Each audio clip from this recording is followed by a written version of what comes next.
Hey Rebel Rouser, I'm Alan Voivod, and this is Star Wars 7x7, your daily dose of Star Wars joy, and thank you so much for joining me for it. So, in this particular part of the story mode of Star Wars Squadrons, we're talking about the mission entitled Terisa's Vengeance, and yes indeed, she's going to get some measure of it in this episode, or at least as we discuss in this episode. So if you'll recall from the last couple of episodes, there's been a plan hatched by Admiral Ray Sloan to draw some of the New Republic forces away from the Nadiri dockyards where the Starhawk prototype is being kept, and now actually going through probably repairs and reloads and whatever after the first attempt to try to destroy the Overseer. Right.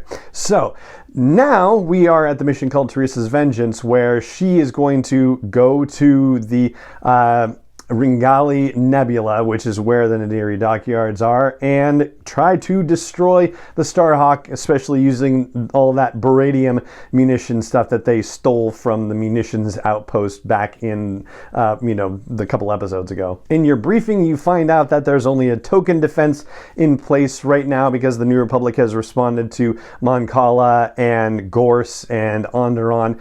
You will be getting reinforcements for the mission, and that's fantastic. Good for you if you're, feeling the whole Empire vibe. And the low-body guy working for the Empire says that Starhawk's tractor beam will be turned off because while it's in space dock, they don't want to turn it on because that could endanger people on the dock and whatever. And so that's, going to be one of their pitfalls, basically. At least that's how the Empire is reckoning the situation. So for the mission, you jump into the system, and it turns out that Hera Syndulla is there and saying, get out of here. You're trespassing in our space. And of course, Terisa Carell is not having any of that. So they launch the attack. You're supposed to take down shield generators. You take out defensive turrets. You take out what few X-Wings they still have guarding the Starhawk and the dockyards. And yeah, that doesn't take all that much to do, basically. And Hera says, how could you? Very stern and chastising, but Terisa Carell doesn't care. At one point, Hera says that Lyndon Javes had told Hera about Terisa Carell and that violence follows her wherever she goes and that history will remember what side she chose. And Carell's response is, yeah, history doesn't take sides. It only deals with survivors, basically, which is kind of accurate in its way, right? History is really a story of the victors for all intents and purposes. Even in our world, that's the case. So yeah, so blow stuff up. You are also blowing up corvettes that are in the area and evacuation transports. And then finally, it's time to attack the Starhawk itself. So your pilot character has to go back to the Overseer and get the beradium munitions to then take out the Starhawk's hyperdrive and damage its engine, which you get to do.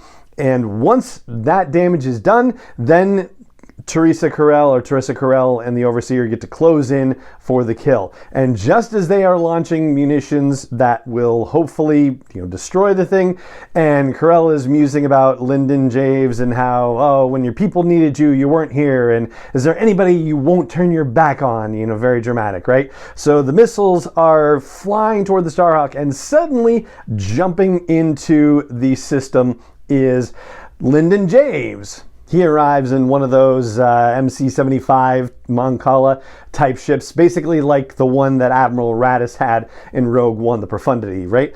Jumps in and absorbs the impact of the missiles right on time. So the killing blow to the Starhawk is taken by that ship, and Lyndon says, hey, I'm here, you got anything to say it now.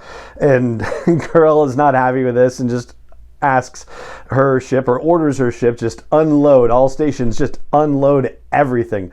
Now, there's a neat little thing that I hadn't seen before where Javes says, launch scramblers. And so they send out these little things, and they basically look like those, little spheres where, the electricity goes out to the sides and you put your hand on the ball and it follows your hand around. They look like that. And as missiles come in, the missiles get all weirded out around them and start flying around and go crazy. And so Carell has to say, Titan Squadron, fall back. They are scrambling our missile guidance systems. And so, yeah, now we we can't attack them the way that we want to. That doesn't mean the engagement is over necessarily, but this actually turns out to be a bit of a break in the action, because then you get back onto the Overseer and you're in for another briefing. So there's going to be a part 2 to this mission, basically, and we're going to talk about that on tomorrow's episode. But as far as where we leave things, like, it's in a pretty precarious spot, right? The Starhawk is severely damaged. Hera ordered everybody from the dockyards onto the Starhawk so she could pilot it out of there, but they can't really go anywhere. So now everybody is in one place for the Empire to potentially kill.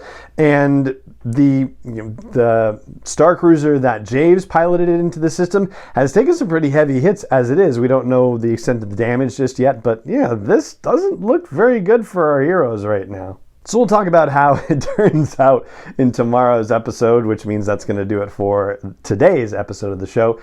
If you enjoy the show, please do consider sharing it with other Star Wars fans that you know in real life or on social media. Please consider leaving a rating or review on your favorite app that you like to catch the show on. And I hope you'll also consider hitting the subscribe button, the join button, the follow button. Just come on in and make Star Wars 7x7 a part of your daily dose of joy. That would be such a wonderful thing, and it also helps more people find the podcast as well.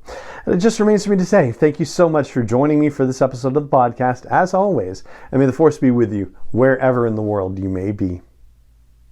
7x7 is not endorsed or sponsored yet by Lucasfilm Limited, Disney, or 20th Century Fox, and is intended for entertainment and information purposes only. Star Wars, the Star Wars logo, all names and pictures of Star Wars characters, vehicles, and any other Star Wars-related items are registered trademarks and/or copyrights of Lucasfilm Limited, or their respective trademark and copyright holders. May the Force be with them. All original content is copyright by Star Wars 7x7. We hope you love it.